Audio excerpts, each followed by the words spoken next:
নমস্কার বন্ধুরা, বর্তমান খবর ইউটিউব চ্যানেলে আপনাদের সবাইকে পুনরায় অনেক অনেক স্বাগত।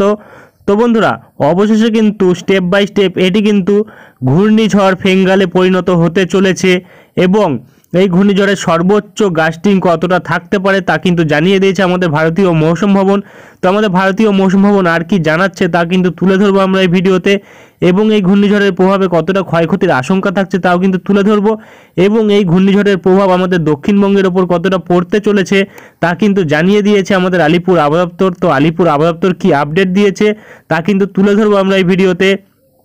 তাই বিস্তারিত জানতে হলে, সঠিক আপডেটটি পেতে হলে ভিডিওটি অবশ্যই শুরু থেকে শেষ অবধি দেখবেন, এবং ভালো লেগে থাকলে একটি লাইক করবেন। আর আমাদের ভিডিওটির নিচে একটি লাল রঙের সাবস্ক্রাইব বাটন আছে, সেটিকে টিপে তার পাশে থাকা বেল আইকনটিকে অল অপশনে দিয়ে আমাদের সাথে থাকবেন।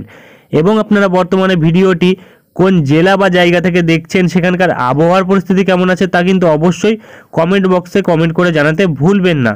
তো চলুন বন্ধুরা, আমরা ভিডিওটিকে শুরু করব, তবে তার আগে দেখে নেব আমাদের ভারতীয় মৌসুম ভবন ও আলিপুর আবহাওয়া দপ্তর কী আপডেট দিয়েছে।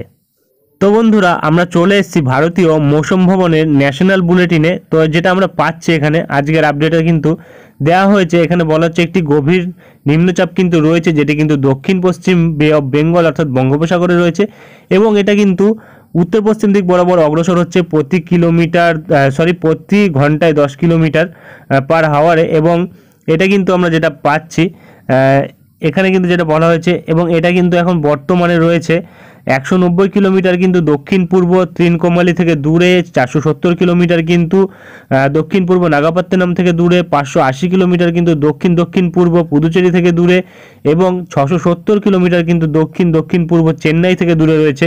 এবং এটা কিন্তু আরও আস্তে আস্তে উত্তর উত্তর পশ্চিম দিক বরাবর অগ্রসর হবে এবং একটি ঘূর্ণিঝড়ে পরিণত হবে, যেটা কিন্তু 27 তারিখ অর্থাৎ আজ। এবং এটা কিন্তু আরও উত্তর পশ্চিম দিক বরাবর কন্টিনিউ মুভ করবে, তারপরে কিন্তু তামিলনাড়ুর উপকূলবর্তী অঞ্চল, স্কার্টিং শ্রীলঙ্কার উপকূলবর্তী অঞ্চলে কিন্তু এফেক্ট ফেলবে, যেটা কিন্তু আগামী 2 দিন থাকবে।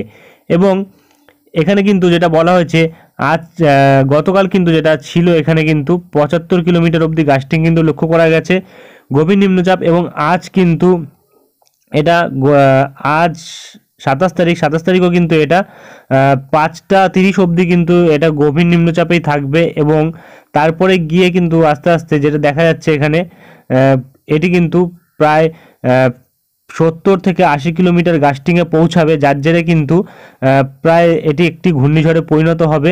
এবং এখানে কিন্তু যেটা বলা হচ্ছে, ক্রমশ কিন্তু ওয়ার্নিং থাকছে কিছু কিছু জায়গায়, তামিলনাড়ু পুদুচেরি এই জায়গাগুলির মধ্যে ওয়ার্নিং থাকছে, অন্ধ্রপ্রদেশের রায়লসীমার উপকূলবর্তী অঞ্চলে ওয়ার্নিং থাকছে, এবং তার সাথে কেরালাতে ওয়ার্নিং থাকছে, উইন্ড ওয়ার্নিং থাকছে প্রায় 55 থেকে 65 থেকে 75 কিলোমিটার, যেটা দক্ষিণ পশ্চিম বে অফ বেঙ্গল অর্থাৎ বঙ্গোপসাগরে থাকছে, এবং শ্রীলঙ্কার উপকূলবর্তী অঞ্চলে থাকছে 27 তারিখ সকালবেলা অবধি, যেটা বর্তমানে বলা হয়েছে। এবং এটা কিন্তু এই গাস্টিংটা কিন্তু আস্তে আস্তে সন্ধ্যার মধ্যে কিন্তু বলা হচ্ছে 80 কিলোমিটারে পৌঁছাবে, যার জেরে কিন্তু উপকূলবর্তী অঞ্চলগুলিতে ক্ষয়ক্ষতির আশঙ্কা বেড়ে আসবে। এবং আর কিন্তু তেমন কিছু